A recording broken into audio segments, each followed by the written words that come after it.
તો સૌરાષ્ટ્રમાં હવે જંગલના રાજા સિંહે રેવન્યુ વિસ્તારમાં ધામા નાખતા ધરતીપુત્રોમાં પણ ફફડાટ ફેલાયો છે। તો રાજકોટ જિલ્લાના ધોરાજી પંથકમાં ભર શિયાળે ચોમાસા જેવા માહોલ વચ્ચે હવે સાવજની ડણક સંભળાતા ખેડૂતોની ઊંઘ હરામ થઈ ગઈ છે।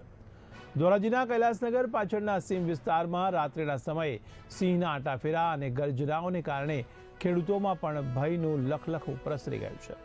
ત્યારે સ્થિતિ એવી છે કે ખેડૂતોએ હવે સ્વ બચાવ માટે ફટાકડા ફોડીને જાગતા રહેવું પડે છે।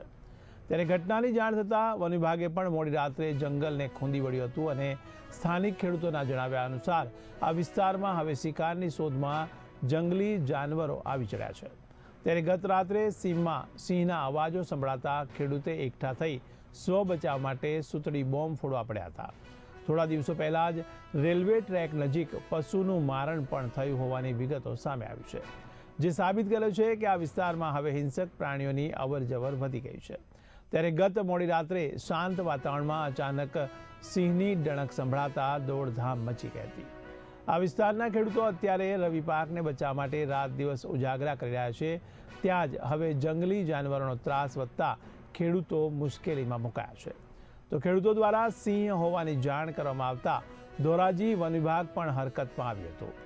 આરએફઓ નિહારિકા પંડ્યા અને તેમની ટીમે મધરાત્રે જ સમગ્ર વિસ્તારમાં કોમ્બિંગ હાથ ધર્યું હતું અને તપાસ દરમિયાન વન વિભાગને કેટલાક પશુના ફૂટમાર્ક એટલે કે સગડ મળી આવ્યા છે। જોકે આ પગલાં સિંહના છે કે દીપડાના તે અંગે વન વિભાગ હજુ ચોક્કસ નિષ્કર્ષ પર આવ્યું નથી। ત્યારે હાલ તો વન વિભાગે આ વિસ્તારમાં નાઇટ પેટ્રોલિંગ વધારી દીધું છે અને ખેડૂતોને રાત્રિના સમયે એકલા ખેતરમાં ન જવા અને સાવચેત રહેવા સૂચના આપી છે। મારું નામ જીતેશ વગેરે, ગામ મારું ધોરાજી, એક ખેડૂત પુત્ર, ખેડૂત અગ્રણી તરીકે કે હું રાતના આજ સાંજે 9:30 થી 9:45 ગાળામાં આવ્યો હતો। જ્યારે ભૂંડ અને રેડિયા ઢોર ગામના એના રખોલા માટે હું આવ્યો હતો, મારી ખેતીની, મારી પોતાની જમીન માટે।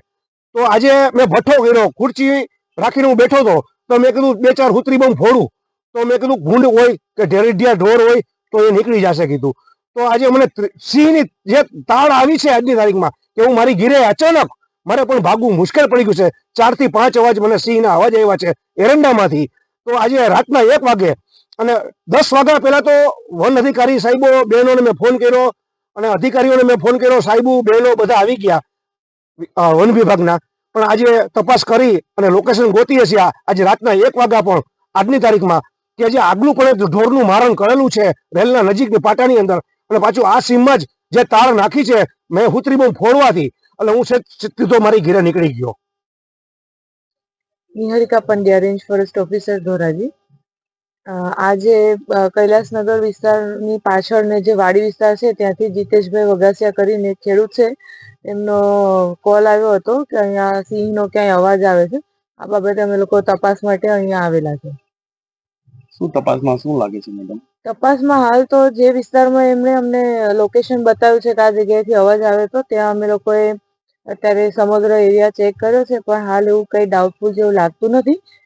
ફૂટમાર્ક અમુક જગ્યાએ મળેલા છે, પણ અત્યારે એક્ઝેક્ટ શેના ફૂટમાર્ક છે ને ખ્યાલ આવી શકતું નથી। થોડા દિવસ પહેલા આ સાઈડ મારણ કર્યું હતું, તમને એવું લાગે છે કે આ સાઈડ હોય જનાવર? ધોરાજી, જેતપુર અને એની આસપાસનો જે વિસ્તાર છે લાયન ટેરિટરીનો એરિયા છે અને સિંહ આપણે જુનાગઢ જે સેન્ચ્યુરી છે એનાથી પણ ખૂબ નજીક છે, એટલે કદાચ એવી શક્યતા હોય કે ધોરાજી અથવા તો જેતપુરની અંદર આ રીતે એની મૂવમેન્ટ ચાલુ રહે, પણ આ વિસ્તારની અંદર ક્યારેય સ્થાયી થયેલ નથી।